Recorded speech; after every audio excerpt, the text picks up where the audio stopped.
Chère maman, aujourd'hui notre convention nous réunit autour d'un thème puissant, femmes, politique et alliance.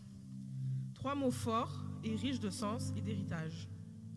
3 mots qui donnent dans un monde souvent divisé, nous rappellent que Dieu continue d'élever les femmes dans tous les domaines de la société, y compris ceux que l'on croit souvent réservés à d'autres.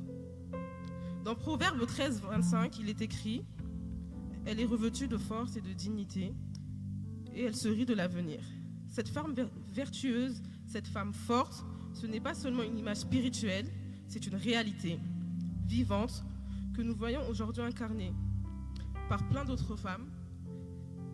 Spécialement aujourd'hui, je vous parlerai de Madame Lydia Mukebele Ngoy, que j'ai l'immense de présenter. Madame Lydia Mukebele Ngoy est née à Lubumbashi en République démocratique du Congo. Elle est arrivée en Belgique à l'âge de 6 ans. Elle est mariée et mère de 2 enfants. Elle est née du bishop Martin Mukebele et du pasteur Rosine Ngoy, tous 2 décédés, et fondateur de l'église La Nouvelle Jérusalem, où aujourd'hui elle est membre du conseil d'administration aux côtés de son frère. À ses débuts, elle a été dirigeante de la chorale de la même église. Très tôt, elle comprend que son identité est un pont entre les peuples, un appel au dialogue et à l'unité. Elle poursuit ses études en droit à l'Université libre de Belgique et se spécialise en droit international privé et devient avocate. Elle met son expertise au service de la justice, des droits humains et des personnes marginalisées. Mais Madame Lydia Mukebele ne s'arrête pas là. En 2006, elle entre dans la vie politique comme conseillère communale à Bruxelles et devient ensuite échevine, chargée du logement, du patrimoine public et de l'égalité des chances. En 2024, elle franchit une étape historique. Elle devient la première femme noire élue députée fédérale en Belgique. Un moment fort, un moment d'alliance, pas seulement entre une femme et un peuple, mais entre une femme et sa mission divine. La politique dans la pensée chrétienne n'est pas un aspect à fuir, au contraire, c'est un lieu de témoignage, de service et d'influence. Madame Mukebele est une Esther de sa génération, comme il est écrit dans Esther 4,14, et qui sait si ce n'est pas pour un temps comme celui-ci que tu es parvenu à la royauté. Elle représente cette femme que Dieu élève pour défendre son peuple, non pas par l'épée, mais par les lois, la parole et la responsabilité. Dans un monde où l'injustice persiste, Madame Lydia Mukebele prend position dans les oublis, les exclus et les invisibles. Elle incarne ce que la Bible appelle une sentinelle, une voix qui veille, qui alerte, qui protège. Son engagement en faveur de l'égalité des chances, de l'inclusion, du logement pour tous, ce n'est pas de la simple politique, c'est un ministère social. Une obéissance à la parole de Dieu qui dit « Défendez le droit des faibles et de l'orphelin, faites justice aux malheureux et aux pauvres. » Psaume 82, 3. Dans la Bible, Dieu a dit, et Dieu fait toujours alliance avec des femmes, dans la Bible, Sarah, Déborah, Ruth et plusieurs autres. Aujourd'hui encore, il scelle des alliances avec celles qui osent se lever, parler, défendre, bâtir. Et Madame Lydia Mukebele en fait partie. Elle est une femme brillante, mais pas seulement par son intelligence, mais aussi par sa destinée. En assumant pleinement son rôle de femme, de responsable public et de témoin des valeurs du royaume de Dieu. Comme il est écrit dans Matthieu 5, 14, « Vous êtes la lumière du monde. Une ville située sur une montagne ne peut être cachée. » Aujourd'hui, cette lumière brille tous parmi nous et nous avons l'honneur d'écouter une voix qui porte l'espérance, l'engagement et la foi. Donc, je me permets de vous demander d'accueillir avec moi Madame Lydia Mukebele.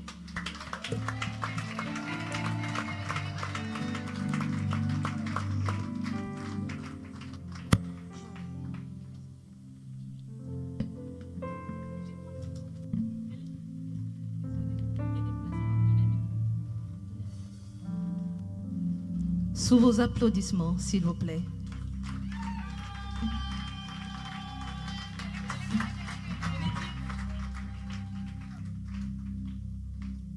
Est-ce suffisant pour une personne qui influence dans sa génération.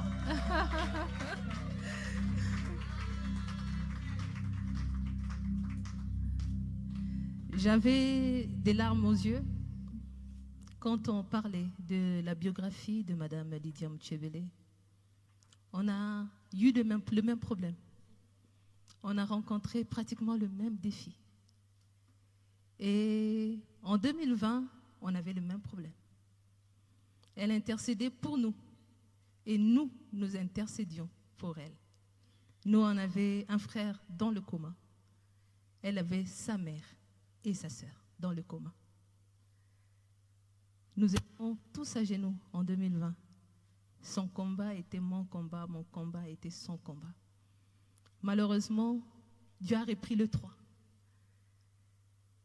Mais nous sommes sortis de là, grandis. Et je suis fière de ce qu'elle est devenue. Aujourd'hui, on peut se taper la poitrine en disant qu'elle est là, elle existe. Dolores. Bonjour à tous. Dolores, sœur Dolores. Alors, comme vous avez pu entendre avec cette merveilleuse introduction faite par ma sœur Nora, aujourd'hui, je tiens à vous redire bonjour une fois de plus. Merci d'être avec nous aujourd'hui à l'occasion de la conférence des femmes brillantes. Le thème de cette édition, Femmes, politique et alliances, nous invite à réfléchir sur multiples formes d'alliances que la femme peut vivre et incarner, spirituelle, conjugale, sociale, professionnelle, économique et politique. Vous êtes une femme engagée, inspirante, et votre parcours illustre bien cette richesse. Donc nous sommes heureux et honorés de vous avoir avec nous aujourd'hui. Vraiment. Alors avant de passer à cet instant, on va se poser quelques questions. J'aimerais que vous puissiez vous présenter de vous-même. C'est toujours mieux d'avoir une introduction personnelle. Donc je vais vous laisser vous présenter. Bonjour les mamans. Je voudrais d'abord apprécier la présence de notre maman. C'est la maman des mamans. Maman Bitota, merci. Merci de continuer la vision de notre papa, l'apôtre Mbi, qui nous a quittés. Et cette vision et ce que vous avez fait de nous, c'est votre travail. Je dis toujours, j'aime les mamans comme maman Thérèse parce qu'elle a engendré des serviteurs de Dieu. Pas un, ni deux, ni trois, mais tellement de son ventre. Et puis des églises. Donc je pense que quand l'apôtre est arrivé auprès du Seigneur, on a accueilli un général, il a dit « Ah, j'en ai laissé une qui est plus forte que moi et qui continue. » J'apprécie le travail également de toutes les mamans, toutes les femmes brillantes, pour ce travail exceptionnel que j'ai déjà vu, sans oublier l'ange de la dénomination Cité Bethel, le pasteur Moïse Mbié. Et nous sommes bien sûr ici sous sa couverture spirituelle. Et je ne peux pas oublier ma soeur, ma chère soeur. Maman Lydie, on a le même prénom. Vous savez, tout ce qu'elle fait ici, c'est le fruit de son prénom. La vendeuse de pourpre qui a accueilli les disciples et qui s'est distinguée par son hospitalité. Et maman Lydie, c'est l'hospitalité, c'est la générosité. Et c'est l'héritage que ses parents lui ont donné. Je suis ici avec vraiment humilité et je demande simplement que le Seigneur puisse croître et que moi je diminue. Et je me demande est-ce que je suis digne de venir vous parler à vous toutes. Quand je suis entrée, j'ai senti qu'il y avait une grande gloire. Et le Seigneur me permet de rendre témoignage de lui. Alors, si je dois me décrire, comment je me décrirais ? Je suis une femme politique, servante de Dieu, mère, et le plus important pour moi, c'est l'alliance. La thématique que maman Lydie m'a demandé de développer, je parle de ça maintenant. Oui, bien sûr. Ok. Quand elle m'a appelée, elle m'a dit, est-ce que tu peux parler de la politique et de l'alliance autour de Rahab? J'ai dit, Rahab? Ah, mais Rahab, c'était une prostituée. Comment Lydie me demande de parler. Je me dis, ah, c'est pas normal. Je ne comprends pas ce thème. Et mon père parlait beaucoup de l'alliance. Donc, j'ai demandé à mon frère, envoie-moi un peu des notes de papa sur l'alliance parce qu'il en parlait vraiment beaucoup dans son ministère. Mais on m'a demandé aussi de parler de Rahab, mais je vais voir ce que je vais dire de Rahab. Et bien sûr, quand on me demande de parler de Rahab, je vais dans Josué 2 et je lis un peu l'histoire de Rahab. On dit au roi, est-ce que je dois lire tout? Je vais perdre le temps. Je commence. Josué, fils de Nun, fit partir secrètement 2 espions en leur disant « Allez examiner le pays, et en particulier Jéricho. » Ils partirent et ils arrivèrent dans la maison d'une prostituée qui se nommait Rahab, et ils y couchèrent. On dit au roi de Jéricho « Voici, des hommes d'entre les enfants d'Israël sont arrivés ici cette nuit pour explorer le pays. » Le roi de Jéricho envoya dire à Rahab « Fais sortir les hommes qui sont venus chez toi, qui sont entrés dans ta maison, car c'est pour explorer tout le pays qu'ils sont venus. » La femme prit les 2 hommes et les cacha. Elle dit « Il est vrai que ces hommes sont arrivés chez moi, mais je ne savais pas d'où ils étaient. Et comme la porte a dû se fermer de nuit, ces hommes sont sortis. J'ignore où ils sont allés, hâtez-vous de les poursuivre et vous les atteindrez. » Je vais directement au verset 10, où elle dit, quand vous avez le temps, lisez à la maison.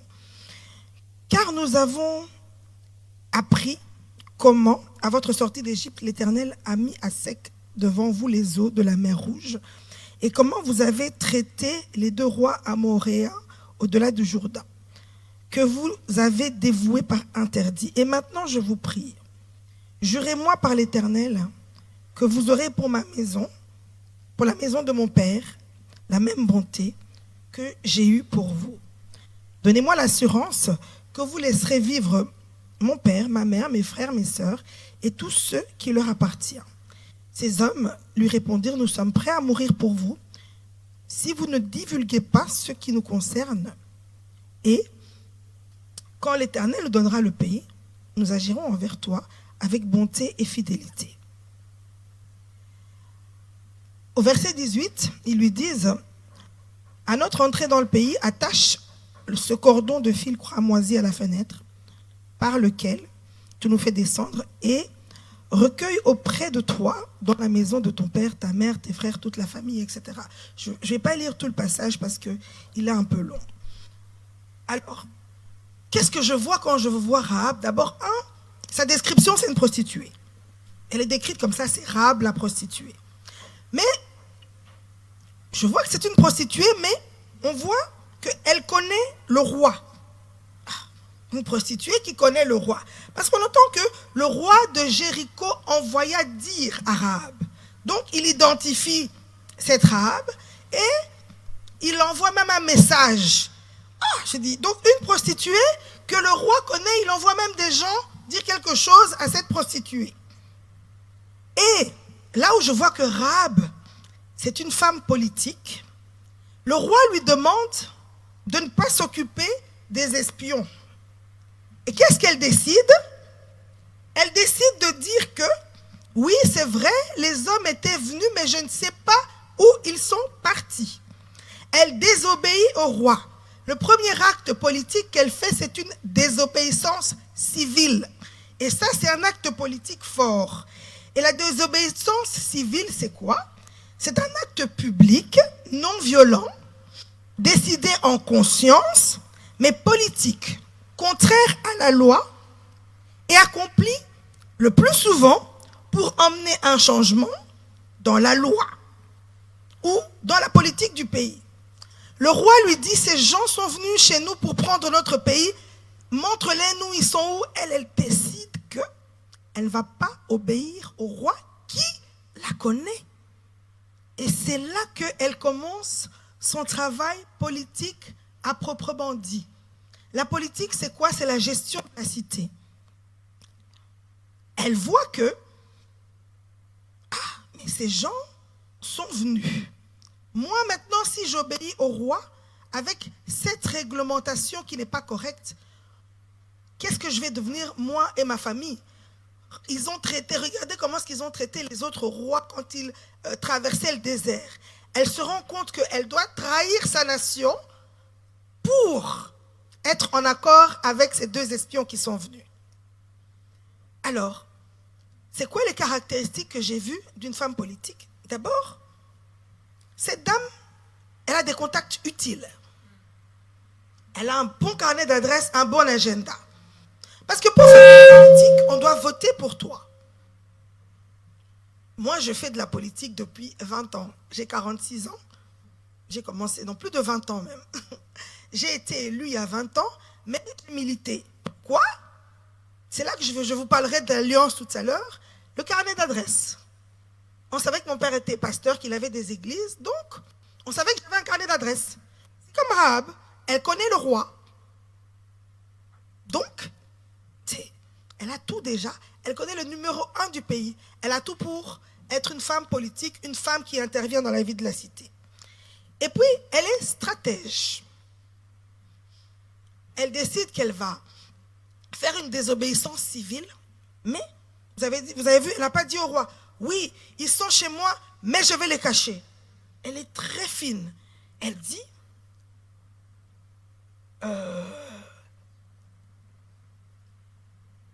oui, la femme prit les 2 hommes et les cacha, et elle dit, au verset 4, il est vrai que ces hommes sont arrivés chez moi, mais je ne savais pas d'où ils étaient. Et comme la porte a dû se fermer de nuit, ces hommes sont sortis. J'ignore où ils sont allés. Ça, c'est de la stratégie politique. Vous savez, en politique, on dit ni oui ni non. Moi, quand on me fait une interview, on me dit, qu'est-ce que vous pensez de la nouvelle législation? Moi, je vais commencer à parler du Congo. Pour ne pas répondre à cette question qu'on m'a posée. C'est ce que Rahab a fait. Une fine stratège. Parce qu'elle savait où elle allait. Ensuite, je vois que c'est une femme qui maîtrise son environnement. Les espions sont venus chez elle. Elle a commencé à leur parler de ce qu'ils ont fait. Elle leur dit, au verset 10, « Nous avons appris comment, à votre sortie d'Égypte, l'Éternel a mis à sec devant vous les eaux de la mer Rouge. » Donc, souvent, on accueille des gens dans notre milieu, dans nos familles, dans nos partis. On ne prend même pas le temps de se renseigner et de savoir qui ils sont. Comme c'est une stratège, elle les a cachés, mais elle s'est déjà renseignée pour savoir quelle est la nature des personnes qui viennent chez moi. Donc c'est une femme, elle maîtrise son environnement. Elle veut savoir, elle s'informe. Tu veux faire de la politique, tu vis en France, tu ne sais même pas dans ta municipalité combien de gens vivent là-bas. Si je te demande, à l'Assemblée nationale française, il y a combien de députés élus de la circonscription de Paris, tu ne sais pas me répondre. Mais tu vas dire, Dieu m'a envoyé à faire la politique, je vais aller rejoindre le parti politique de l'UDPS parce qu'ils sont au pouvoir. Mais renseigne-toi. Cette femme était renseignée, elle savait qui étaient ses espions, eux-mêmes étaient perturbés, ils se sont dit, mais oh, elle sait qui on est. Ensuite, c'est une femme qui s'est planifiée. Elle s'est regardée, qu'est-ce qui se passe? Dans quel moment on est? Ce peuple-ci qui vient est trop fort. Elle a dit, l'Éternel, je le sais, vous a donné ce pays. Donc, elle sait que pour l'instant, c'est eux les hommes forts, donc elle doit planifier l'avenir avec eux. Si elle reste attachée au roi, à son pays, à sa nation, alors qu'elle s'est renseignée sur ces 2 espions, elle va mener sa famille dans la perdition. C'est comme ça qu'elle planifie de les héberger chez elle et de les aider pour qu'elle ait la vie sauve, elle ainsi que toute sa famille. Faire de la politique, c'est la planification. Tu dois savoir que moi, je sais par exemple que ma prochaine élection, c'est en 2029 et en 2030. Comment je fais ma planification? J'économise de l'argent, parce qu'une campagne, ça coûte. Je cherche des mécènes, et puis je cherche des appuis. Je cherche déjà, comme moi je suis députée fédérale, quels sont les jeunes que je vais mettre sous mon aile, que je vais former, et qui vont m'aider. Pour faire de la politique, il faut une planification. Et sans porter de jugement, c'est ce qui nous manque dans nos pays africains. Le plan. Je me demande toujours, le ministère du plan sert à quoi? Le ministère du plan, c'est pour planifier les dépenses de l'État. Normalement, quand on vote le budget de l'État, le budget doit aller au ministère du plan. Et c'est le ministère du plan qui va évaluer ce budget et dire, ah, on va consacrer 3 milliards à l'armement, ça ne suffira pas. On consacre autant aux entreprises, ah, c'est trop, il faut diminuer. C'est ça de la politique, c'est la stratégie et la planification. Et Rahab, elle a tout ça. Pourtant, elle est quoi? Prostituée. Ensuite, c'est une femme forte. Elle est forte physiquement et moi j'ai ajouté moralement. Parce que pour faire de la politique, je dis toujours, c'est pas le monde des bisounours. Hein. On n'arrive pas là-bas, on se salue, shalom, shalom. Non, non, non, non, non. Là-bas, on se fait des coups. Hein. Donc tu dois être très éveillé parce que on va te... Nous, on est comme on dit, moi par exemple, mon président de parti pour le Congo, quand il veut que j'intervienne, il me dit, Lydia, envoie les bazookas.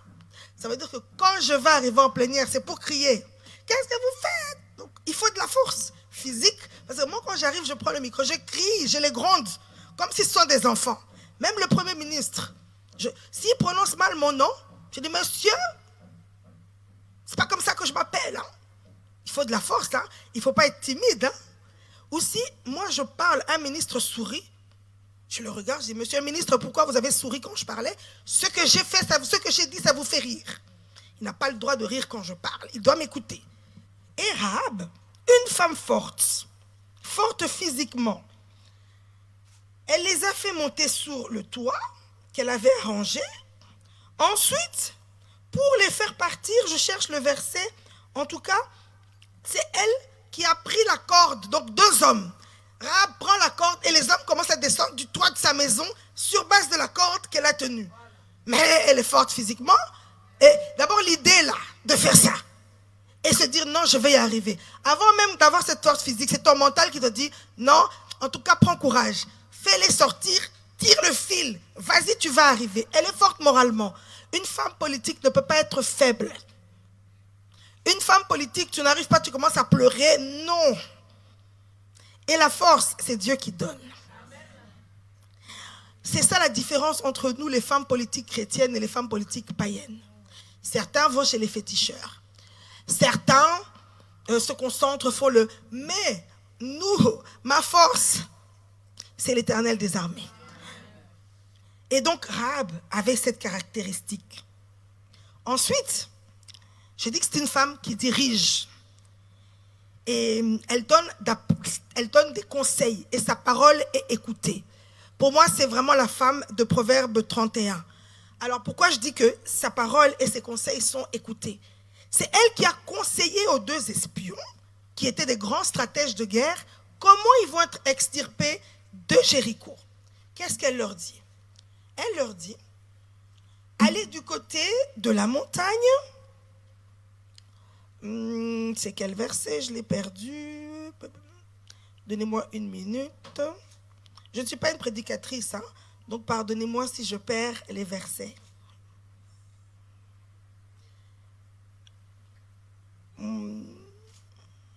Du moins, voilà, verset 16. Elle leur dit, allez du côté de la montagne, de peur que ceux qui vous poursuivent ne vous rencontrent. Cachez-vous là pendant 3 jours, jusqu'à ce qu'ils soient de retour. Après cela, vous suivrez votre chemin. Donc, elle, femme prostituée, c'est comme ça qu'on l'a décrit. Elle peut expliquer à des espions, formés par Josué quand même, c'est pas n'importe quels espions, formés par le top de l'armée à ce moment-là, elle leur dit, allez, restez 3 jours. Donc, c'est pour ça que je dis que c'est une femme qui a une parole, qui est écoutée, parce que ces hommes-là aussi l'ont écoutée, ont entendu son conseil et ont fait tel que Rahab l'a dit. Ensuite, elle fait aussi une alliance avec eux. Elle fait une alliance pour elle et pour sa famille. Qu'est-ce qu'elle leur dit? Donnez-moi l'assurance, au verset 13, que vous laisserez vivre mon père, ma mère, mes frères. Et ces hommes lui ont répondu, nous sommes prêts à mourir pour vous si vous ne divulguez pas ce qui nous concerne. Et quand l'Éternel nous donnera ce pays, nous agirons avec toi, avec bonté et fidélité. Et ils lui disent, le jour où on viendra, tu vas mettre un fil cramoisi pour que nous puissions te reconnaître. En fait, moi je pensais que l'alliance, c'est toujours, parce que l'alliance, la symbolique de l'alliance, c'est le sang. Quand on sacrifie une bête, l'alliance en tout cas, au niveau hébraïque, on sacrifie la bête, chacun prend des engagements.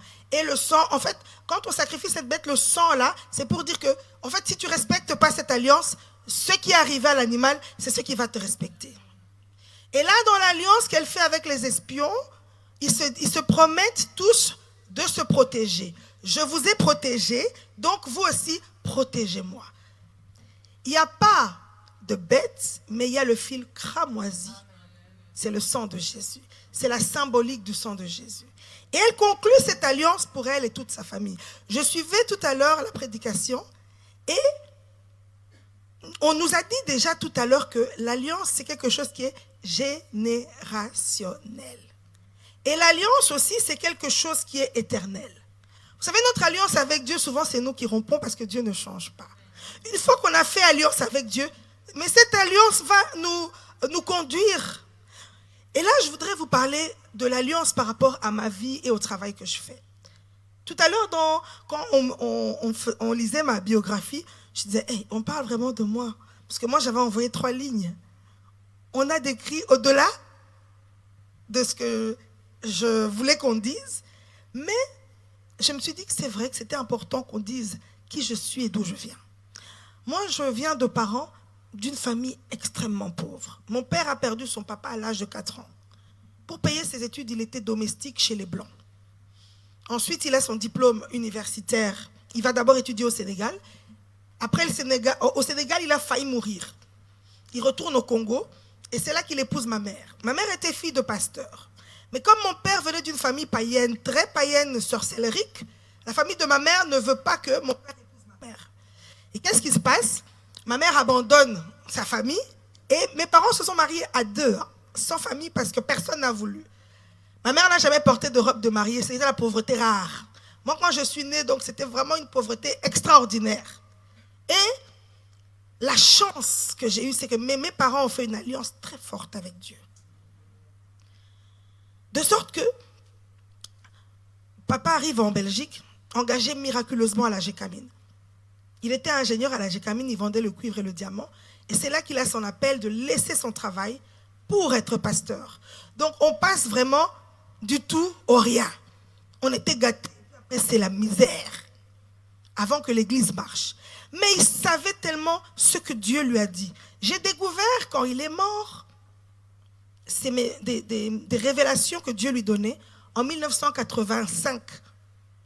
Comment il aura un ministère de guérison. Comment il ira dans le monde. Alors qu'il n'avait pas encore fait tout ça. Mais Dieu lui avait déjà révélé.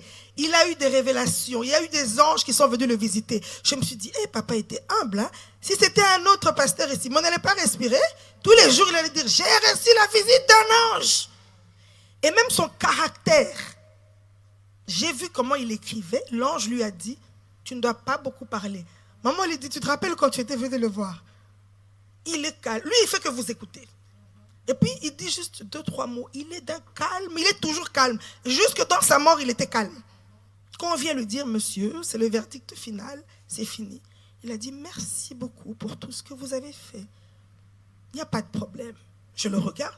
Je dis, non, papa, on va prier. Tu dois vivre. Et puis, il dit, je n'ai pas de problème. Calme. Parce que c'est Dieu qui lui avait donné ce caractère suite à son alliance forte. Quand il s'est converti, papa lui-même a fait sa délivrance. Il a vomi les morceaux de viande qu'on lui avait donnés au village quand il était petit pour se protéger. Dieu lui a révélé qui dans sa famille était qui. Mais il ne les a pas combattus. Il savait que tel est le sorcier, tel fait ça, mais il était bon. Et je dis toujours que nous sommes le fruit de cette alliance. Moi, je termine mes études de droit à 22 ans. J'ai su ça après. Vous savez ce que ma maman a fait? Elle a pris mon diplôme. Elle est partie prier sur la rue de la Loi. La rue de la Loi, c'est la rue du Parlement. Elle a pris mon diplôme, elle a commencé à marcher. J'ai saisi. Ma fille viendra s'asseoir ici. Je proclame, c'est ici qu'elle va travailler. De sorte que quand je suis élue, je me rappelle. Parce qu'à chaque fois, à un moment, j'étais même partie vivre au Congo. Mes parents m'ont dit, non, c'est pas là-bas. Dieu nous a appelés ici.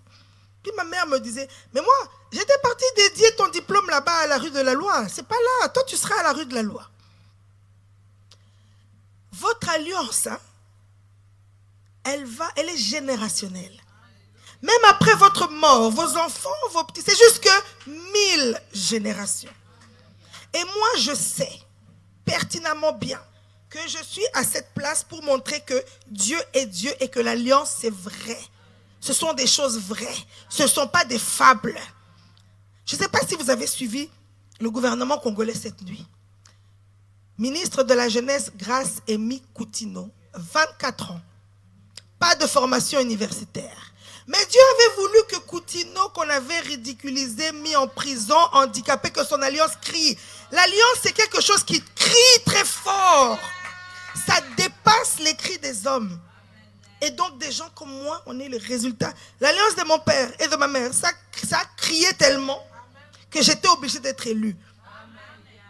Les Blancs c'était la première fois dans mon parti qu'on mettait une femme noire tout court, homme ou femme, à cette place. Il n'y avait jamais eu. D'ailleurs, quand j'arrivais au Parlement, il y a un parking des parlementaires, je me gare. Les vigiles n'étaient pas habitués à avoir une norme. Dit, madame, c'est le parking des parlementaires. Je dis, monsieur, vous n'êtes pas encore habitué.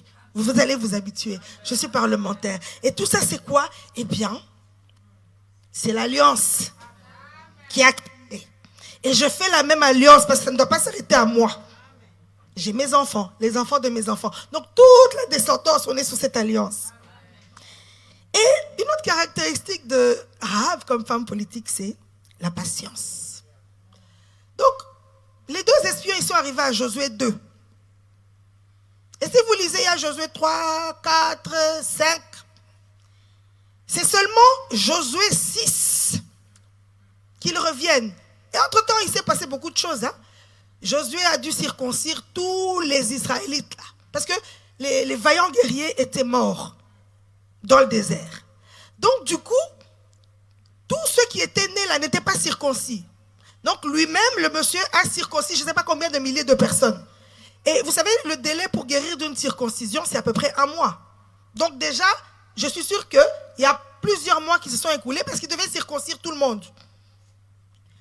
Il devait traverser le Jourdain, et beaucoup d'étapes, pour enfin arriver à Jéricho. Tout ce temps, Rahab attendait seulement avec sa corde. Elle était là, elle attendait. Et puis, ils arrivent devant Jéricho. Premier jour, il commence. Donc, le tour d'une ville, ça prend combien de temps? Ça a pris combien de temps pendant la journée? Ils ont tourné 7 fois. Elle est toujours là avec sa corde. Vous savez, la temporalité politique est très compliquée. Hein? Et la temporalité de la Bible aussi. Donc, chaque temps a son cycle. Chaque chose a son cycle. Et si vous voulez être une femme politique, il faut être patient. Parce que, déjà, je donne toujours le même exemple. En Belgique, 1969, les femmes ont le droit de voter. Avant, il n'y avait que les hommes qui pouvaient voter. Et on intègre la parité dans la Constitution seulement en 2002. Et vous savez, moi, je me suis retrouvée sur une liste. Je me suis même retrouvée adjoint au maire de Bruxelles. Pourquoi? À cause de la parité. C'est grâce à cette parité que je me retrouve en politique et qu'on parle de moi. Mais imaginez les femmes blanches qui ont commencé à militer en 1960, 1940. Moi, je n'étais pas là. Il y a toujours une temporalité, il faut patienter. Moi, j'ai été élue pour la première fois, j'avais 27 ans. Conseillère municipale à Bruxelles. Je suis désignée adjoint au maire seulement en 2020, quand mes parents sont décédés. Et j'ai compris que c'était la temporalité de Dieu. Vous savez pourquoi? Dieu ne voulait pas que ni mon père ni ma mère s'attribuent cette gloire. Parce que c'est humain, non? Toi, tu es là, tu viens du Congo. Tu étais un villageois là-bas, tu arrives en Belgique, et puis, du jour au lendemain, toi, tu manges du foufou 3 fois par jour, même si tu es grand pasteur et tout. Ah, ta fille devient adjoint au maire de Bruxelles, elle est sur toutes les photos. Quel papa et quelle maman ne vont pas marcher comme ça? Dieu a dit non. Ils vont voir de loin. Ils vont saluer la bénédiction de loin. C'est les autres qui vont s'attribuer de cette gloire. Et moi, je pensais qu'adjoint au maire, c'était super parce que j'ai fait tous les tabloïds. Et puis, député fédéral, nous ne sommes que 150 dans le pays. On est choyés comme des bébés. Quand j'arrive à Kinshasa, on dit, notre honorable, celle qui parle. C'est vraiment ça, j'ai été élu pour cette situation-ci. Il faut voir, quand il fallait parler de la guerre à l'Est, je voyais déjà que l'atmosphère spirituelle, parce que là-bas, c'est le lieu de haute sphère de sorcellerie. Il faut prier sérieusement. Tu ne peux pas faire de la politique avec légèreté, il faut prier. D'ailleurs, moi, souvent, quand je dois parler d'un thème qui est difficile, je tombe malade. Je suis malade. J'arrive parlant malade. Mais je dis à Dieu, en tout cas, non. Toi, tu vas m'accompagner jusqu'au bout. Et donc, cette temporalité a fait que mes parents qui ont prié pour moi, qui ont souffert pour moi, ne m'ont pas vu. J'ai dit à Dieu, mais pourquoi tu as permis ça? Pourquoi? Et mes parents étaient des prophètes. Chaque fois que je ratais une élection, ils me disaient, non, c'est rien. Toi, tu es faite pour briller, tu es faite pour réussir. Toi, tu crois que c'est quoi? C'est rien. Un jour, je viendrai parler aux jeunes filles de mon témoignage entier. Maman lui dit, il connaît. Combat pour le mariage. Combat, c'était terrible. Très combattu. Mais quand le Seigneur est avec toi, il t'accompagne, il te tient la main partout où tu es. Et j'ai pu bénéficier de cette grâce. Alors, cette femme patiente, et puis on la sort. Quand on vient conquérir Jéricho, c'est Rahab, toute sa famille, paf. Josué 6, on explique comment on est venu sauver Rahab, la prostituée. Elle est toujours identifiée comme prostituée. Mais elle va vivre avec les Israélites jusqu'à sa mort. Ça veut dire quoi quand elle vit avec les Israélites? Elle est étrangère. Pour vivre avec un peuple comme ça compliqué, ça veut dire que tu dois adhérer à leurs coutumes, à leurs valeurs. Et c'est ce qu'elle fait. Regardez, nous, on est en Europe. On a adhéré. On vit comme les Blancs. On ne vit pas comme chez nous. Quand tu veux faire de la politique dans un pays, quand tu veux faire de la politique dans un parti, eh bien, tu dois adhérer aux valeurs de ce parti politique. Tu ne peux pas aller sans adhérer aux valeurs. Il faut un certain changement sur soi. Et c'est ce qu'elle a fait en vivant avec les Israélites. Et ensuite, moi, ce que j'aime, c'est que le résultat de l'alliance de Rahab se trouve dans Matthieu 1, 5. La généalogie de Jésus. Et vous savez, quelqu'un qu'on appelait la prostituée, elle devient aïeule du Seigneur Jésus. Et quand vous lisez, on dit, Salmon, je pense, engendra Boaz de Rahab. On ne l'identifie plus comme prostituée. Elle est dans les aïeuls de Jésus. Et vous savez, il n'y a que 4 femmes dans la généalogie de Jésus. Tamar, qui était stérile et maudite, qui a dû se transformer en prostituée pour avoir un enfant avec son beau-père. Quelle honte! Elle est dans la généalogie de Jésus. Ruth, étrangère, pauvre, rien. Généalogie de Jésus. Rahab, une prostituée, étrangère, dans la généalogie de Jésus. Et Marie, mère de Dieu. Au fait, moi, c'est pour dire aux femmes que Dieu élève qui il veut, comme il veut, quand il veut. Il n'y a personne qui peut te réduire et te dire que tu n'es rien. Parce que c'est Dieu qui décide. Et on le voit avec la vie de Rahab. Dieu a décidé. Et qu'est-ce que je voudrais dire aussi pour les femmes qui font de la politique? Il y a le syndrome de l'imposteur. Vous savez c'est quoi ce syndrome? Quand tu arrives, comme moi par exemple, tu arrives, moi j'ai commencé, j'avais 27 ans. Vous me voyez maintenant, je suis devenue mamou, j'ai grossi. Quand j'avais 27 ans, j'avais 50 kilos. Donc tout le monde était sûr que je suis bête. Je ne suis pas intelligente. Comme je ne suis pas mariée, donc on m'attribuait tous les hommes de la terre. Quand on me donne quelque chose, oh non, mais Azali Kangu ya tel yango bapesi boye. Non, moi j'étais une servante de Dieu. Et je disais toujours, Seigneur, relève ma tête. Tu es ma gloire et c'est toi qui relèves ma tête. Ma gloire n'est pas dans le mariage. Ma gloire n'est pas dans la famille. Mais ma gloire, c'est toi. Chaque fois qu'on me diminuait, je demandais seulement que la gloire de Dieu. Et je disais, Seigneur, je veux que tu brilles sur moi. Que ta gloire brille sur moi. Moi, quand je m'habille, je ne sais pas pour vous, je demande la gloire de Dieu. Moi, je veux que quand j'arrive quelque part, je sois une femme remarquable. Si vous trouvez que c'est un péché, moi, je veux qu'on me remarque. Quand j'arrive, on doit voir que je suis passée. Parce que la gloire de Dieu est en train de briller sur moi. Et c'est comme ça qu'on élève le nom de Jésus par ma présence quelque part. Et Dieu a voulu montrer que le syndrome de l'imposteur où on dit que les femmes ne méritent pas, il a voulu mettre fin à ça. C'est pour ça qu'il a mis les femmes les plus improbables dans sa généalogie. Comment tu peux voir que des femmes étrangères, des prostituées, des femmes qui ont couché avec leur beau-père sont dans la généalogie de Jésus? Et toi, qu'est-ce que tu as fait pour que tu ne sois pas dans la généalogie de Jésus? Quel péché est-ce que tu as commis? Tout ça, c'est Dieu. C'est Dieu qui élève. Quand tu arrives quelque part en tant que femme politique, si on te dit que tu n'es pas assez brillante, non. Non. C'est le résultat de cette alliance. Alors, je voudrais vous donner quelques petits conseils très pratiques pour finir.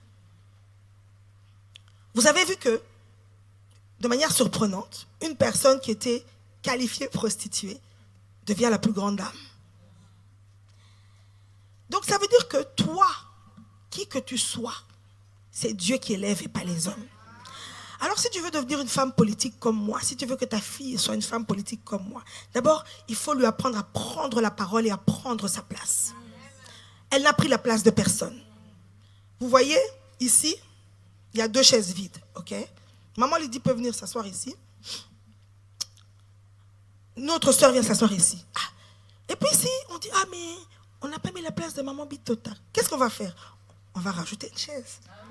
On va faire lever personne. Donc quand tu viens, tu n'as pris la place de personne. Demande qu'on rajoute ta chaise.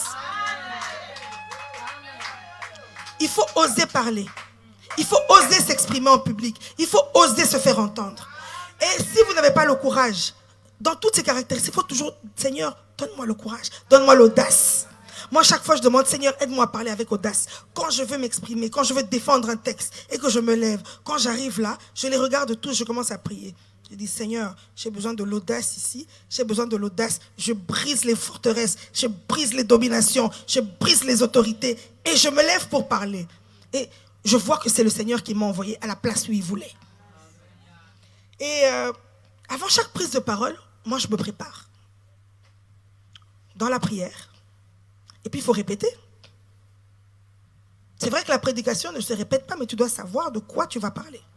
Une prise de position politique se prépare. Vous savez que moi, mes interviews, si vous me voyez passer à la télé, à la radio, je me suis entraînée. Oui, jusqu'à aujourd'hui, toutes les grandes personnalités politiques, même Macron s'entraîne. Ne pensez pas que Macron voit un journaliste comme ça. Ah non, hein. Soit on nous envoie les questions. Mais si on ne nous envoie pas les questions, tu as toujours quelqu'un de ton équipe qui connaît l'identité du journaliste. Il commence à dire, bon, s'il te dit comme ça, qu'est-ce que tu réponds? Par exemple, moi, quand j'ai été nommé adjoint au maire, première interview, on me demande, oui, est-ce que vous allez parler de l'église ici? Mais ma réponse était déjà préparée. J'ai répondu, monsieur, je suis là pour construire des maisons, des salles de sport, du logement, accompagner les personnes démunies. La foi, la religion, ça appartient à ma vie privée. Pourquoi vous voulez m'en parler? On n'est pas là pour ça.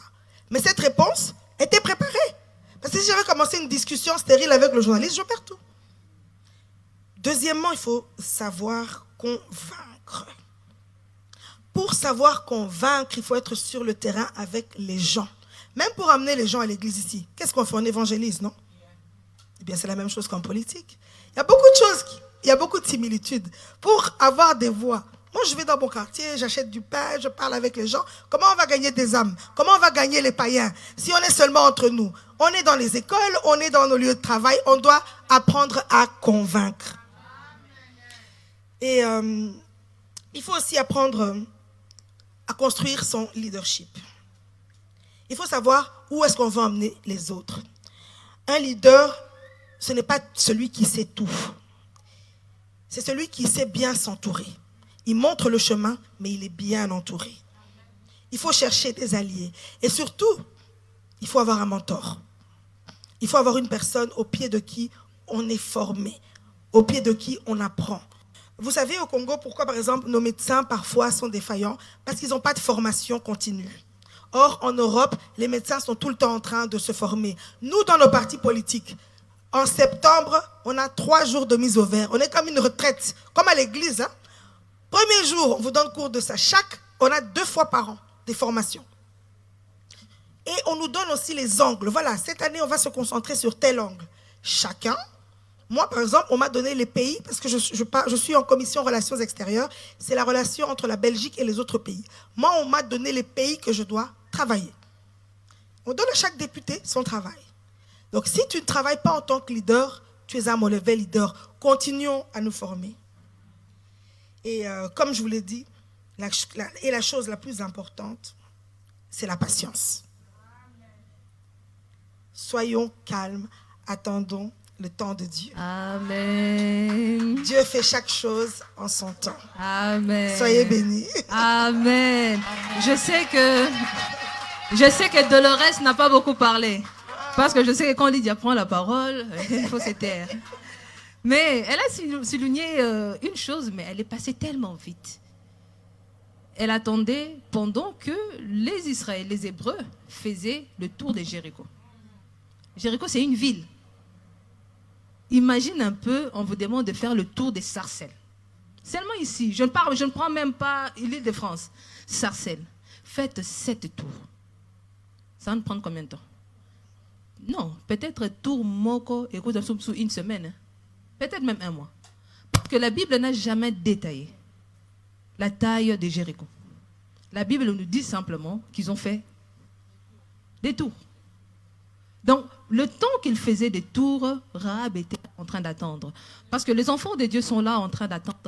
Et puis j'ai demandé, ça n'arrive pas. Moïse, lève ton bâton sur le zoo. La Bible dit, le vent a soufflé toute la nuit. Moïse, un vieux homme, avec un bâton en main, sur le zoo. Nakatia molili, nakatia mupepe. Banda, ce qui fait nini, 10 minuit, leki 1 heure, leki 2 heures, leki 6 heures du matin, pour maïe pasouka. Moi, là, seulement avec mon âge, car nazan âge nanga kakao, nazan âge à Moïse té. Nasimba batol kola maï. Banda, ce qui fait moi, tilobi na topo. Et ma main est tendue. Pendant que Moïse avait la main tendue, il y avait pas, on n'avait pas encore désigné les autres pour soutenir sa main. À l'époque, il les faisait seul. Ah, les miracles avec insistance. Le miracle ne vient pas quand on lève la main et puis on lâche. Non. Garde ta main comme ça, Moïse. Tu veux voir les eaux se diviser. Ta main doit rester comme ça. En plus, Nzambe tellement yeba osala makambo. Achona katia molili.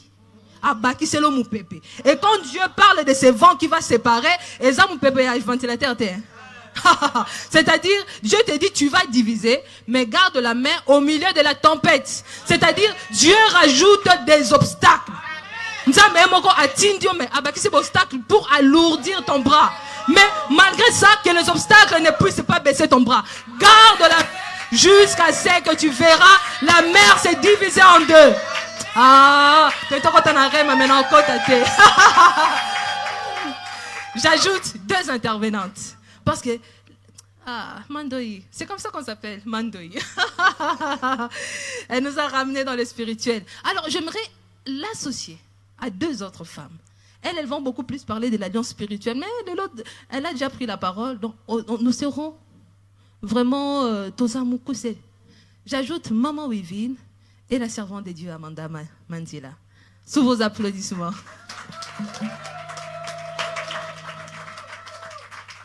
Elle avait déjà prophétisé, il y a 2 chaises vides.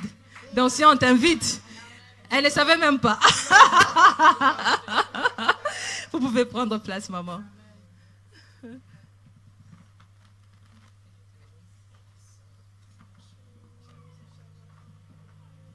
Content de toi.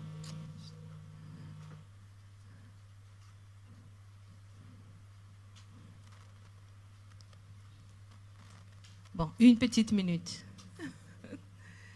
Maman Wivine Chibasu. Ce sont là les femmes brillantes, des femmes exceptionnelles. Dolores, je te laisse la parole. Alors, rebonjour mesdames. Merci encore, Maman Lydia, pour cet instant. On a été exhortés. Je pense qu'on a beaucoup appris. Merci pour ce partage. Merci pour ces expériences que vous avez apportées qui nous ont encore plus, je pense, inspirés. Donc, à présent, nous allons passer à notre partie un petit peu. On va se poser des questions. Donc, si également vous avez des questions, n'hésitez pas. J'en ai préparé quelques-unes, dont celle concernant l'alliance spirituelle dans un premier temps. Donc commençons par cette dimension spirituelle qui est, à mon sens et au sens de nous toutes, je pense aujourd'hui, le fondement de toute autre alliance. Donc j'aimerais avoir vos ressentis, vos expériences et également vos exemples concernant ces questions que je vais vous poser. Dans un premier temps, quels sont les défis que rencontrent les femmes pour rester fidèles à leur alliance avec Dieu dans ce monde actuel ?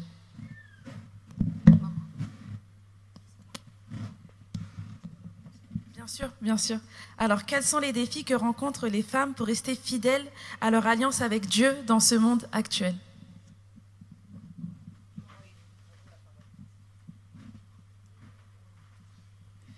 Alléluia.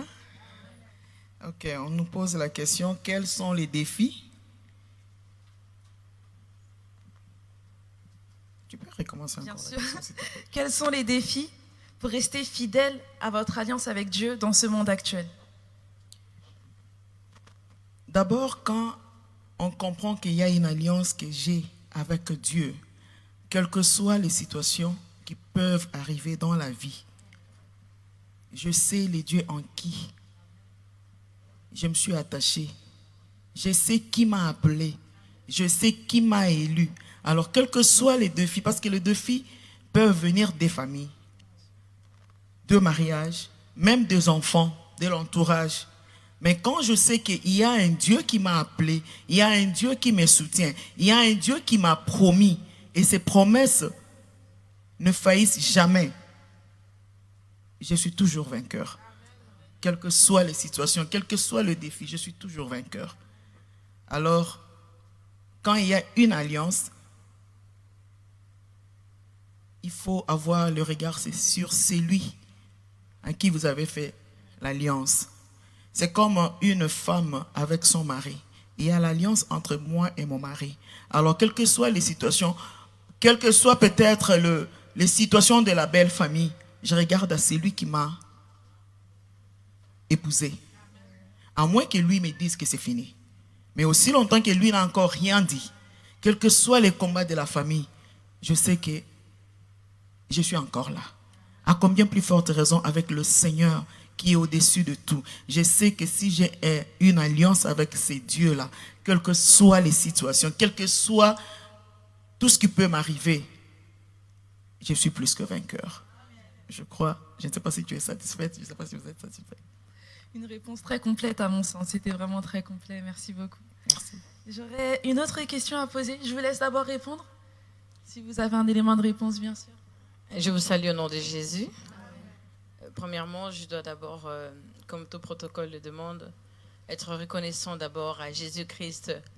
C'est lui grâce à qui nous sommes tous connus.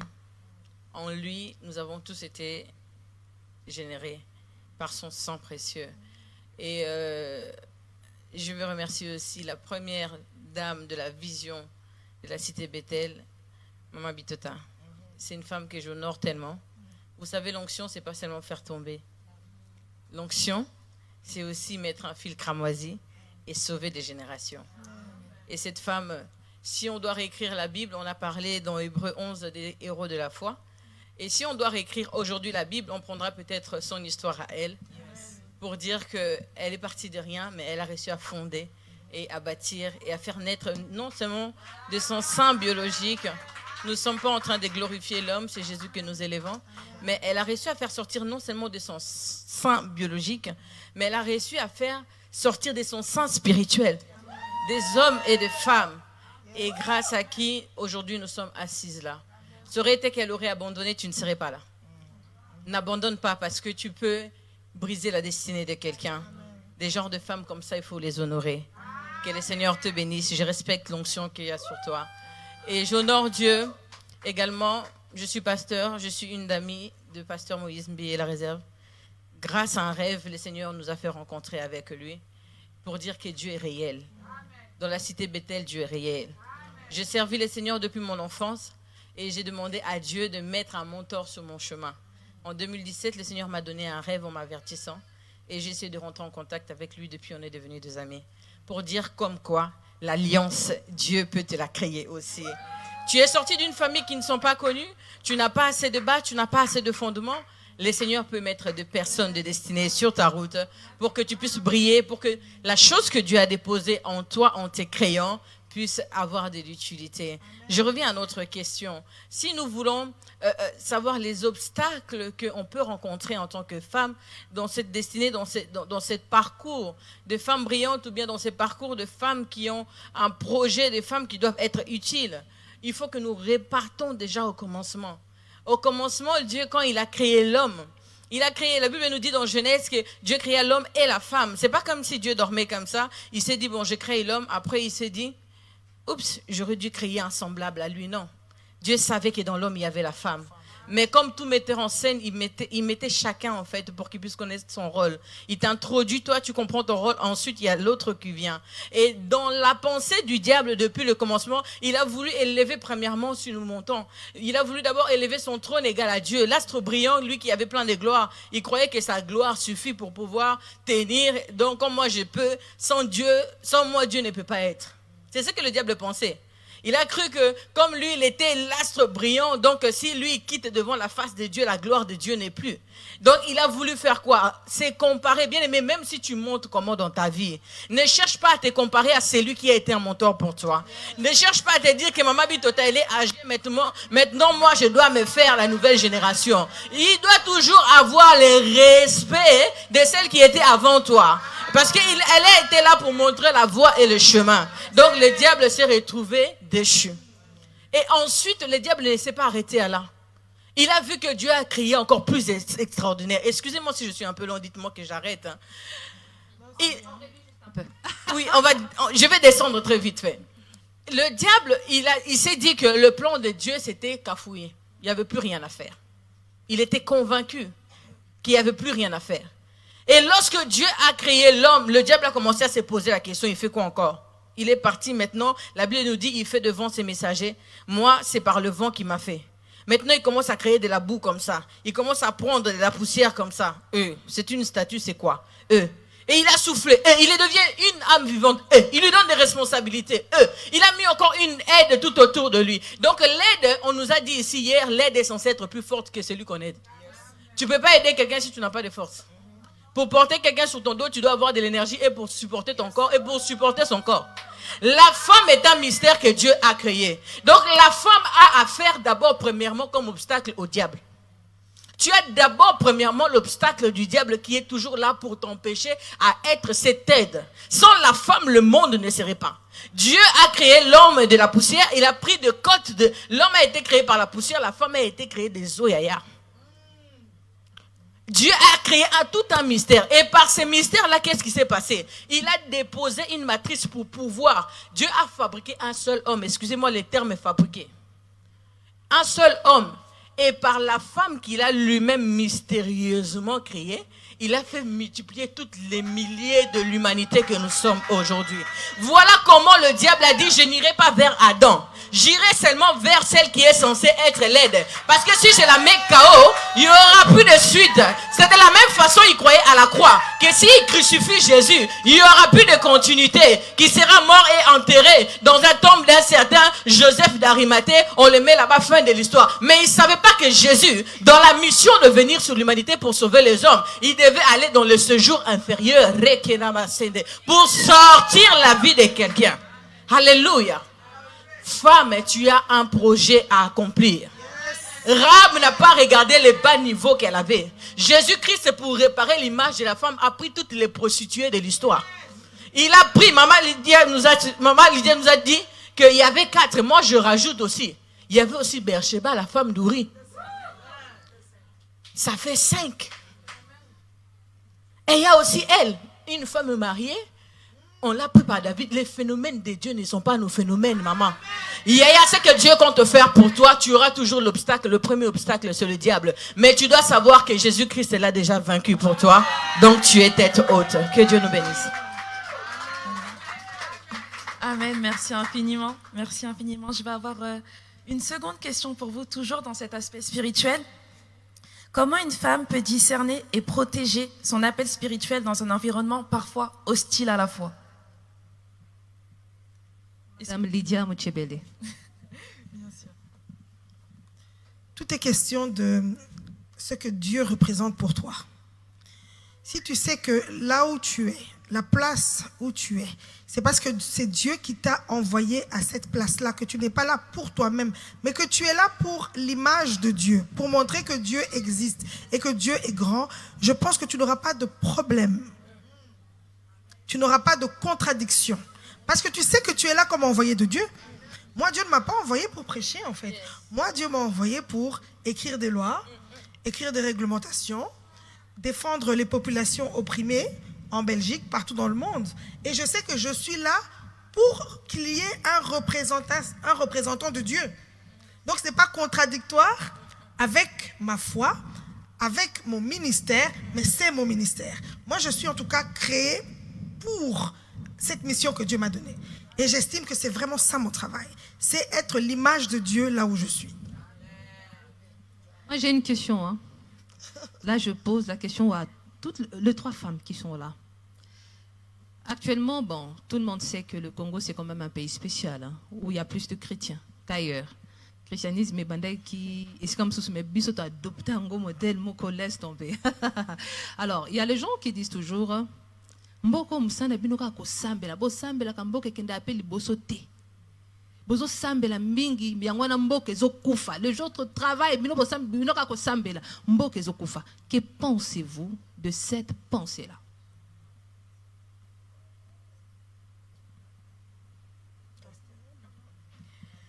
Je rends grâce à Dieu pour cette question. C'est vrai que c'est quelque chose de quotidien.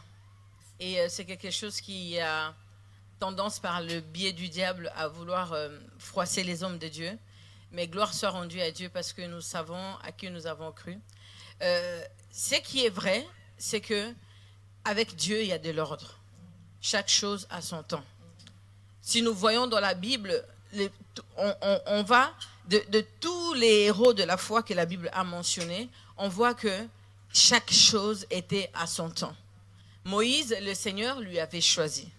Mais il ne pouvait pas venir libérer le peuple tant qu'il n'était pas passé chez son adversaire, son futur adversaire, pour pouvoir apprendre de comment pouvoir défendre contre cet adversaire-là. Bien aimé, quand tu n'as pas les techniques, tu ne sauras pas comment combattre. Ce qui nous envahit et ce qui déborde avec nous, c'est que nous reconnaissons, c'est que nous ne devons pas nous cacher derrière la foi pour ne pas faire de choses. Moi, j'honore de tels genres de servantes parce que la Bible nous dit que Déborah était juge et elle était servante de l'Éternel. Être servante de l'Éternel n'est pas seulement dans les ministères, de 5 ministères, pasteur, apôtre, prophète, docteur, évangéliste, non. On a des ministères d'aide, on a des ministères de soutien, on a des ministères d'orientation, des gens qui sont là que comme Maman Bitota, pour donner seulement la voix. Elle n'est pas là pour vous dire, moi je suis archi, parce que si on devait lui donner un nom, on la mettrait des archi. Parce que c'est long les vécus. Mais elle est là dans l'ombre, elle sait que j'oriente les gens. Ce qui fait défaut, c'est que nous nous mélangeons de foi. Nous nous cachons derrière la foi et il y a un peu de fainéantisme. Et nous nous cachons derrière la foi et il y a un peu de je ne veux pas commencer, je veux que l'autre commence pour que je bénéficie. Mais Dieu n'est pas d'accord avec ça. Dieu veut qu'une telle femme s'élève pour défendre la nation, pour défendre le peuple. Elle sert Dieu en faisant cela. Voilà ma réponse. Maman Sylvain. Amen. Moi, je crois que là où il y a la prière, c'est là où le diable aussi est pour combattre. Il n'y aura pas de témoignage s'il n'y a pas de combat. Nous sommes dans un pays où il y a vraiment des gens qui prient. C'est vrai, il y a les gens qui prient, il y a aussi le faux. Comme la Bible le dit, Dieu connaît ce qui lui appartient. Parmi nous, il y a de faux qui se présentent aussi comme des hommes de Dieu, comme des serviteurs de Dieu. Mais le vrai là qui sont là, un jour, le ténèbre ne va pas régner. Chaque chose a son temps, comme l'a dit ma soeur. Dieu a son temps. Les enfants d'Israël n'ont pas été libérés du jour au lendemain. Ça a pris du temps. Bien aimé, ce n'était pas 4 ans. Pas non plus 40 ans. C'était combien? 400 ans. Alors, je ne pense pas que nous, on a déjà atteint 100 ans. Alléluia. 100 ans, pardon. Non, on n'a pas encore atteint. Alors, nous, on continue à prier. Et nous laissons le miracle à Dieu. Que les gens disent ce qu'ils veulent dire. Cela ne changera à rien notre vie de prière ou notre alliance avec Dieu. Moi, je sais et je crois qu'aussi longtemps qu'il y a des hommes de Dieu vrais au Congo qui ont une alliance avec le Seigneur, ce pays-là, c'est un pays béni. D'ailleurs, c'est pour cela que nous sommes combattus. Alors, cela ne nous dérangera pas que les gens disent tout ce qu'ils veulent dire. Nous avons le regard sur les dieux d'alliance. Je ne sais pas si ma réponse est satisfaisante. Est-ce que je peux ajouter juste un aspect chiffré? Le Congo est indépendant seulement depuis 1960 et nous sommes en 2025. 1960, 30 ans de guerre à l'Est. La guerre à l'Est a été meurtrière plus que les 2 guerres mondiales, 40, 45, 14, 18. Donc, en termes de capacité, je pense que ça réduit aussi. C'est vrai qu'on peut reprocher beaucoup de choses, mais moi, souvent, c'est les explications que je donne. Par exemple, moi, je suis belge. La Belgique a atteint son indépendance en 1879. Et de 1879 jusqu'à aujourd'hui, on voit les évolutions. Et parfois, on veut aller un peu plus vite que la musique.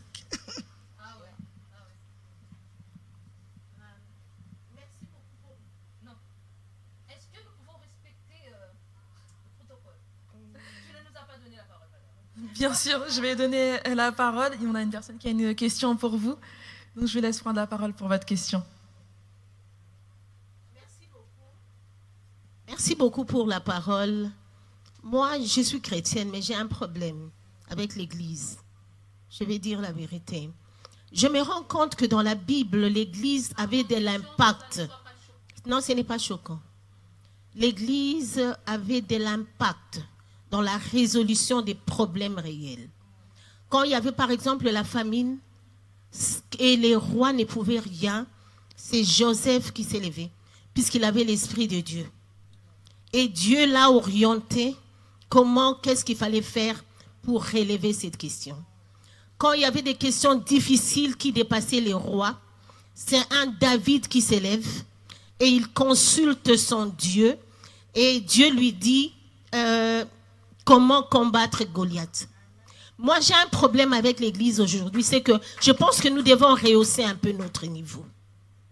Si le monde ne croit pas en nous, c'est puisque nous n'impactons plus comme dans les temps. Nous croyons en Jésus.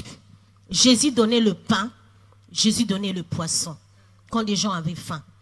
Jésus venait dans des fêtes de gens quand il n'y avait plus rien et il amenait la joie. Et c'est ce que nous chrétiens devons faire. Normalement, le monde attend de nous des solutions. Mais malheureusement, les solutions d'aujourd'hui, l'intelligence supérieure n'appartient plus aux chrétiens. Je pense que nous devons vraiment chercher notre Dieu. Nous ne devons pas être là. Moi, je dis, on ne vient pas à l'église pour se faire plaisir, pour crier, pour se parler, pour s'adorer, pour se regarder. Mais on doit venir à l'église aujourd'hui. Nous sommes ici la plupart des Africaines. Mettre nos problèmes sur la table. Quels sont nos problèmes? Nous sommes des femmes. Dans nos problèmes, comment est-ce que nous allons aider? Quelle sera notre participation? On nous a créés comme des aides. Mais qu'est-ce que nous allons faire pour relever tel et tel autre problème? Moi, je pense qu'à un certain moment, les gens diront que la religion devient l'opium du peuple. Il faut qu'on se réveille. Puisqu'on est en train de perdre notre position, d'influencer, et on est en train d'être influencé. Moi, je pense que l'Église, on doit se dire la vérité. Et on doit s'élever. Et ce sont les femmes qui sont des aides. Même quand la société ne peut pas, c'est la femme qui doit donner la direction. Quand les femmes n'ont pas de solution, le monde est mort. La femme doit porter une vie en elle pour donner au monde. C'est la femme qui porte la solution à donner au monde. Quand la femme n'a pas de solution, même les hommes ne pourront pas. Puisque c'est nous qui les éduquons. Nous n'aurons rien à leur donner dans l'éducation, de telle manière que quand ils viendront à des postes de position, ils n'auront rien à faire. Voyons quand même notre position de femmes, voyons ce que nous sommes en train de faire, ayons des programmes, planifions des choses, regardons des problèmes qui font pleurer les peuples et planifions ce qu'il faut faire. Merci beaucoup. Est-ce que j'ai le droit quand même de répondre à ma propre question? Bien sûr. Je vais répondre quand même. Donc là, je ne suis plus intervenante. Je prends la place du public. Nous avons invité une femme talentueuse qui a excellé. Elle a commencé jeune. Aujourd'hui, elle est là. Qui sait? Peut-être qu'elle deviendra même présidente de la République dans un pays étranger. C'est un peu l'exemple de Joseph. Je vois les gens poser ce genre de questions. C'est une réponse que j'ai distribuée aujourd'hui pour que nous puissions répondre à ceux qui nous posent ce genre de questions. Vous priez beaucoup, mais le pays ne change pas. La question qu'il faut se poser, qui dirige le pays? Ce sont les chrétiens ou les occultistes? Ça, c'est une vraie question. Pour que les choses changent ne changent pas par la prière. Les choses changent par des lois, pas seulement. Merci maman. Les choses changent par des lois. Mais qui édicte de lois que nous devons respecter? C'est Dieu, c'est l'Église ou ce sont les occultistes? Nous avons dit dans cette réunion, nous sortirons d'ici grandis. Nous allons prier, mais il faut qu'on apprenne. Au sortir de cette réunion, il faut que la façon de voir d'une femme change. Tu passes toute ta vie à l'église. Oui, nous aimons Dieu. Moi, Dieu, il sait. Je l'aime beaucoup. Plus que tout au monde. Mais si tu veux que les choses changent, matin à niveau et influence. Décide sur ce qui doit être fait dans le pays. Parce que si tu ne sais pas prendre des décisions, si toi tu n'es pas dans la sphère il y a influence, comment tu vas changer les choses? Tu vas passer ton temps à prier et c'est le diable qui édicte les lois. Posons-nous la question. Les choses ne changent pas parce que l'Église prie ou parce que ceux qui prennent des décisions, on peut dépendre d'un autre esprit. C'est la question qu'il faut d'abord se poser. C'est-à-dire, quand on nous a ramené l'évangile, nous n'avons pas compris beaucoup de choses. La politique n'est pas faite pour le chrétien. Or, le premier politicien, c'est Dieu. Quand nous lisons la Bible, histoire est belle. Ce sont des histoires politiques, mais que nous interprétons mal. Nous interprétons très mal la Bible. Quand on ne connaît pas, quand on manque la connaissance, on est dans la bêtise. C'est lui qui connaît les Écritures. Le premier politicien, c'est Dieu. Mais pour nous désorienter, on nous a écartés dans la sphère et la prise de décision. Et quand nous sortirons d'ici, ce sera la politique qui nous postuler. Intéresse-toi aux choses de ce monde. Parce que tu vis sur cette terre. Tu t'intéresses aux choses de Dieu, mais intéresse-toi aussi aux choses de ce monde. Elle a bien dit. Comment tu veux exceller, mais tu ne contrôles pas ton environnement? Tu comptes devenir grand en venant prier? Non. Même Dieu, il a commencé par constater. La terre était informe et vide. Et puis il a dit que la lumière soit. Amen. Il a observé et puis il a agi. Toi tu pries, mais est-ce que tu sais agir? Donc, on a une question. Oh, pourquoi vous priez beaucoup là? Tout n'a eu une décision. Il y a trop de décisions. Ah bah oui. Si tu veux que le monde évolue, c'est-à-dire soit là où se prend des décisions et commence à édicter et les choses vont changer. Amen. Je vous laisse la parole. Nous allons bientôt clôturer dans 5 minutes. Dans 5 minutes, j'ai le temps pour une dernière petite question. Bien sûr. Parfait. Alors, on a pu parler de cet aspect spirituel-là. On est présente aujourd'hui pour pouvoir être inspiré une fois de plus. Donc, je vais avoir une question qui va être tournée sur le milieu social et communautaire. Donc, au-delà du foyer, la femme est appelée à bâtir des alliances dans ses relations sociales et communautaires. Amen. Avez-vous un exemple personnel ou inspirante d'une alliance sociale qui a transformé votre parcours? Alors moi j'ai un exemple. Je vous ai dit que ça fait plus de 20 ans que je suis en politique. Donc je termine mes études à 22 ans. Pourquoi je suis entrée en politique? C'est parce que je ne trouvais pas de travail. J'ai fait une spécialisation à 23 ans et je vois que tous les Blancs, on les engage, pas moi. Je commence à militer et puis on m'engage à 20... Bon, je suis avocate. Et puis 24 ans, on m'engage à la ville de Bruxelles. Quand on m'engage à la ville de Bruxelles, on m'engage dans le cabinet d'un adjoint au maire qui s'occupait du logement. En tout cas, les compétences que moi j'ai exercées en 2020, j'avais travaillé pour l'adjoint au maire il y a 15 ans. Donc je connaissais bien les matières. Et quand j'arrive à la ville de Bruxelles, le chef du cabinet du maire s'appelait Philippe Claus. Donc moi j'étais collaboratrice, lui chef de cabinet du maire, et je m'entendais très très bien avec lui. Et quand j'avais un souci, j'allais toujours dans son bureau, on avait vraiment de très bonnes relations. Je change de parti quelques années plus tard, et c'est lui qui... Je viens dans leur parti, parce qu'ils étaient tellement bien avec moi, je dis pourquoi je reste dans ce parti, soi-disant, c'était un parti soi-disant chrétien. Je vais aller chez les socialistes parce qu'ils sont gentils. Et puis à un moment, j'étais découragée, je suis partie vivre au Congo. 2014-2015, c'est là que j'ai connu la famille Mbilé. Ensuite, en 2017, celui qui était chef de cabinet du maire devient lui-même maire de Bruxelles. Il me téléphone. Il dit, t'es où? Je suis à Kin depuis 2 ans. Il me dit, lundi, je prête serment. Il faut que tu reviennes parce que ta vie va changer. J'ai dit, ok, j'ai pris l'avion. Et il est vice-président du Parti socialiste belge. Très ami de Anne Hidalgo parce qu'il forme la coopération des partis socialistes. Très influent. Et c'est vraiment lui qui est mon parrain. De sorte que j'ai pu faire beaucoup de choses. Quand j'étais par exemple adjoint au maire, j'ai créé un centre culturel congolais. Parce que comme je suis proche du maire, moi j'arrive, les autres ils vont parler de leur budget, machin. Moi, je l'appelle à 8h du matin, on peut prendre un petit déjeuner. Je viens avec ma petite liste, je dis, j'ai besoin d'un budget de 500 000, je vais créer un centre culturel. Ok. J'ai besoin d'un budget de autant, je vais faire tel.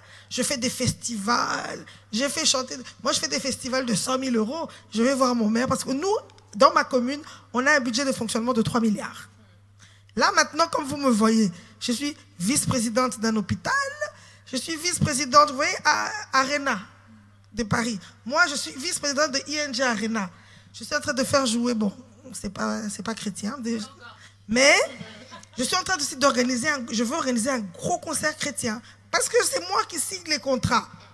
C'est parce que c'est mon bourgmestre que je connais depuis 2004. C'est lui qui est président. Donc, quand il y a des mandats, il me demande, tu veux aller où, Lydia? J'ai dit, non, moi, j'aimerais aller à ING Arena parce qu'on doit faire vivre la musique. Et c'est vraiment cet homme-là, il n'est pas chrétien, mais c'est cette connexion-là qui me permet d'exister. Merci beaucoup. Merci.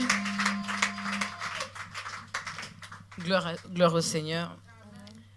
Vous savez, des fois dans les parcours des hommes, le Seigneur a déjà prédestiné des choses bien d'avance. Les portes d'introduction où tu peux... On n'initie pas forcément les gens seulement dans des séances ou bien dans quelque chose quelconque.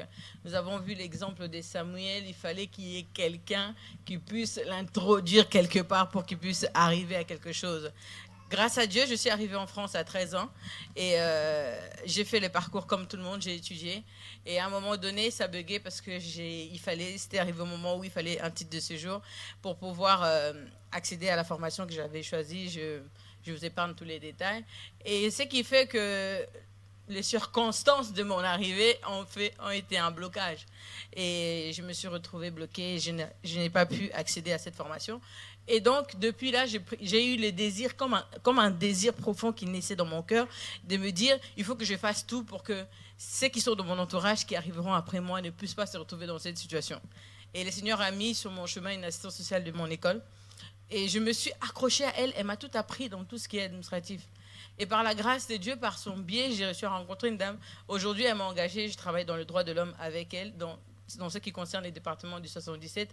Et je défends plus particulièrement le droit à l'accès au titre de l'étranger. Et qu'est-ce qui a fait ça? C'est parce que le Seigneur a mis un blocage quelque part et il m'a envoyé vers quelqu'un pour qu'une autre personne puisse en bénéficier. Donc tes blocages d'aujourd'hui, tes difficultés d'aujourd'hui ne t'en plains pas toujours. Peut-être c'est dans le plan de Dieu. Que Dieu nous bénisse. Amen. Yeah, moi, je dirais aussi, dans mon parcours, quand je suis arrivée aux États-Unis, avant d'arriver aux États-Unis, j'ai fait une année en Belgique. J'ai vu comment la vie était en Belgique. Mais comme il fallait que je parte aux États-Unis, mon mari était là-bas, je suis arrivée aux États-Unis. Je n'ai pas supporté la vie des États-Unis. Sincèrement, devant Dieu, ce n'était pas facile pour moi. Parce qu'il fallait travailler, avoir des enfants, où laisser les enfants, comment faire, je ne sais pas. Un jour, je me suis retrouvée, je travaillais à l'aéroport avec une sœur congolaise. C'était ma première fois de la voir. Elle me dit, on a fait connaissance, après elle me dira, oh non, j'ai une fête, je vais totaliser 40 ans, mais je cherche une salle là où je vais faire ma fête, je vais faire quand même une grande fête. Je lui ai dit, nous, là où nous prions, nous avons une fête, une grande salle, et les gens qui nous ont logés nous ont dit, si vous avez besoin de la grande salle, vous pouvez utiliser. Il dit, ok, demande à ton mari. J'ai demandé au pasteur, il a dit, non, il peut venir faire sa fête ici. Ok. Elle me demande, je dois payer combien? Je demande à mon mari, elle dit, elle va payer combien? Je venais d'arriver aux États-Unis, je crois que j'avais 2 ans aux États-Unis. Mon mari dit, non, on ne paye pas, c'est gratuit. Alors quand je lui dis que c'était gratuit, elle dit, non, ça ne peut pas être gratuit aux États-Unis. Une grande salle de fête gratuite. Moi, je dis, c'est ce que mon mari a dit. C'était une ouverture. Elle est venue, elle a fait la fête. Après la fête, on était maintenant presque restés famille. Alors, on travaillait ensemble. J'ai plus de 25 ans aux États-Unis. Je n'ai jamais fait 2 ans dans une compagnie. Je disais toujours à mon mari, non, cocaté. Des fois, il faut se réveiller à 3 heures du matin. Ou bien tu vas au travail à 20 heures pour revenir demain à 7 heures. J'ai un bébé de 1 mois et demi. Je commence le travail de 22 h à 7 h du matin. J'ai dit non, cocaté. Seigneur, que Dieu m'ouvre les portes. Alors, cette amie-là, elle avait son supermarché à Kinshasa déjà à cette époque-là. Alors, elle partait en Italie, elle achète les chaussures, le sac, elle amène aux États-Unis. Après, elle a commencé à me donner les chaussures, les sacs. Dès qu'elle a une église, ma membre à l'église. Et je vendais. Si elle me donne les chaussures à $100, je vends $100. Je lui donne son argent, je ne gagne rien. Elle me dit, oh, mais il y a ça business en Gondéni. Tu dois quand même gagner quelque chose. Non, tu m'as dit de vendre à $100. Je dis, non, si je te dis à 100, tu peux vendre à 105 et les $5, c'est pour toi. Je dis, bon, je ne savais pas. Et sa belle-mère faisait les bilanga là, elle m'amène les bitégoutégou. Je vends et je faisais ça très bien. Un jour, elle me dit, maman, oui, tu sais que tu peux faire le business. Tu as la facilité de vendre, tu peux faire le business. J'ai dit, je ne sais pas comment commencer, mais tu peux m'aider. Parce que mes salles Amérique n'a pas cocaté. Bien aimé, aujourd'hui j'ai une boutique, pour couper court, une boutique exotique aux États-Unis. C'est quand même quelque chose qui me rapporte de l'argent. Aujourd'hui, je voyage, je vais à Kinshasa presque chaque 2 mois. C'est elle qui m'a aidé à le faire. Alors, je crois que le Seigneur ne m'avait pas donné la force de travailler parce qu'il savait qu'il y avait une autre porte qui voulait m'ouvrir. Que le Seigneur soit loué. Amen, amen, amen. Nous bénissons Dieu pour ces instants. Que Dieu bénisse Dolores qui a présenté. Que Dieu bénisse la servante de Dieu Amanda Mandila. Que Dieu bénisse la servante de Dieu Lydia Mchebele. Que Dieu bénisse Maman Wivine Chibassou. Nous sommes ici, c'est pratiquement une école. Nous avons écouté les enseignements, mais il fallait aussi apprendre. La servante de Dieu a dit une chose, il faut des connexions. Et ça préparaka. Mais ma foi me dit aussi, Nzelo Ezaki Ayote, Ugokipe Kozwango par la persévérance. Jésus lui-même a dit, si tu frappes, pendant longtemps tu insistes, à cause de ma kelele, non, fongo la porte. La persévérance peut te donner accès à ce que tu ne méritais pas, à ce qui n'était même pas fait pour toi. Alors nous allons libérer nos invités. Merci beaucoup.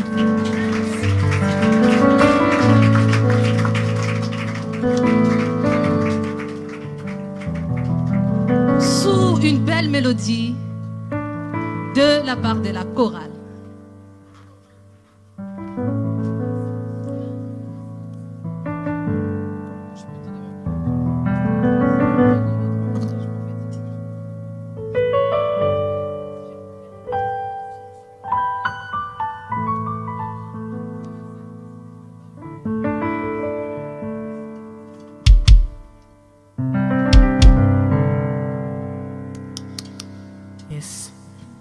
Nakola na maboko na yo, nayekola na kelasi na yo Osungi moko yo bapesingai Eza se yo molimo santu Motima na ngai ezoka baponza Pas trahison na ba jugement ya bato Je me suis relevé na nguya na yo Kotikanga titeleza nanu molai Molimo